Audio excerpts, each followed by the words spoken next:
Joins us. Hi, Mr. Asthana. Good morning, and thanks so much for joining in. Well, the street has read these numbers positively. So let's focus on the value part of your business. That's the food business. I recall you guiding for around 20% of your total revenues will come in from this business. For the past quarter, it was around 28%. What should the quarterly run rate look like for this part of your business from here on? Overall objective, what we have in terms of taking the foods portfolio to, in terms of the profit part of it to nearly 50%.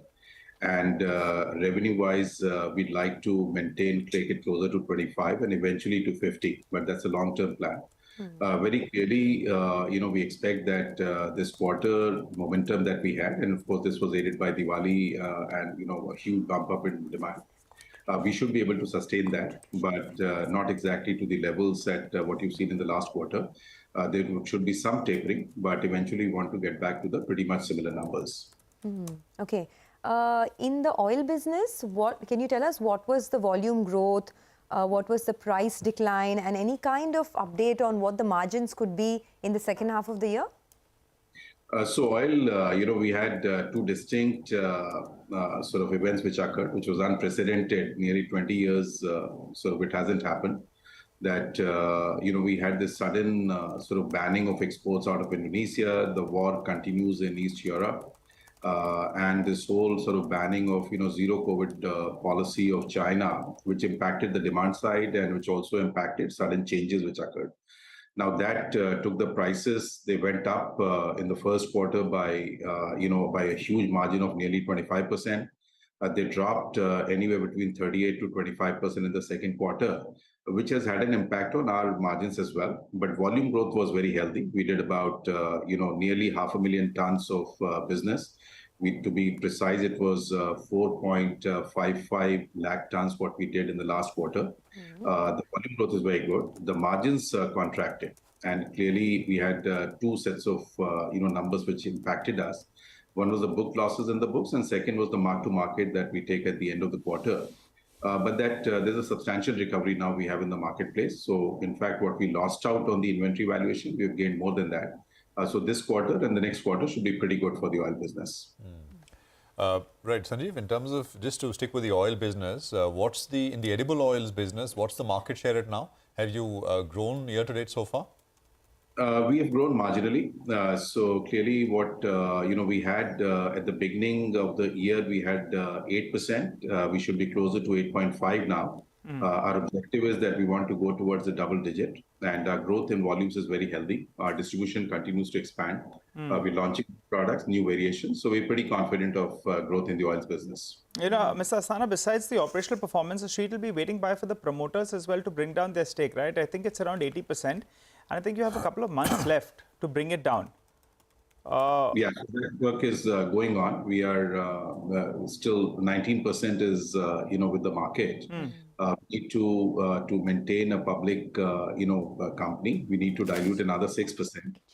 So that work is going on quite actively, and you will hear very soon from us. Mr. Asthana, when does that deadline expire? December? It's end of December, but there is some, the allowances, we have sought, and if it exceeds the December, it should be acceptable. Okay. You gave us your targets for the food portfolio, but I wanted a little more on the palm oil business. You have a 10-year EBITDA target of 2,500 crores and 20% EBITDA margins. Where have you reached now? I mean, if you can just give us some near-term targets for this business.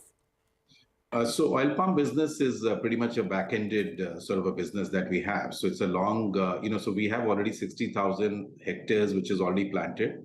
That generates 20% EBITDA. Last year, it was almost 27%, but normalized basis, consistently, we should generate 20% EBITDA. And it's a pretty much an annuity business. So that continues to maintain its growth momentum. And we will continue to grow each year by 10% in the business for next 2 years. And thereafter, you will see a sudden spike for next 5 years when the business should start to grow at 25% year on year. Okay. This is the palm oil business, right? It's the oil palm plantation business. Oil palm plantation business. From 20% the next couple of years, the run rate should grow to 25%, you're saying. the revenues, but the margins should be pretty much consistent between 18 to 20%. Got it. We should be generating EBITDA on a consistent basis. Got it. You briefly mentioned distribution. Could you tell us how many touch points you have now? What's the plan? So we have what we've referred before, that every month we are expanding our retail and distribution reach. We are opening new channels of growth. So, for example, we had 500,000 touch points directly with the company had. We have additional 500,000 touch points which Patanjali brings to us based on their own sort of direct distribution. In addition to that, of course, we have opened up direct marketing channels through very large army of people who are attached to the yoga camps who directly reach the consumers. And of course, the multiple other channels continue to work. So suffice it to say that every month we are adding anywhere between 20 to 30,000 retail stores in different businesses. And by the end of this year, we should be exiting with direct reach of ours only, Patanjali Foods, to close to 6.25 lakh outlets. And indirectly, of course, we reach about 2x of this to the rural areas. So that expansion continues in the newer businesses as well as in the existing businesses. All right. Well, thanks a lot. All the best. Thanks for joining in on CNBC TV 18. Let's slip into a quick break on that note. On the other side of the break, Mitesh Thakkar will be joining in for some technical trades. Keep it with the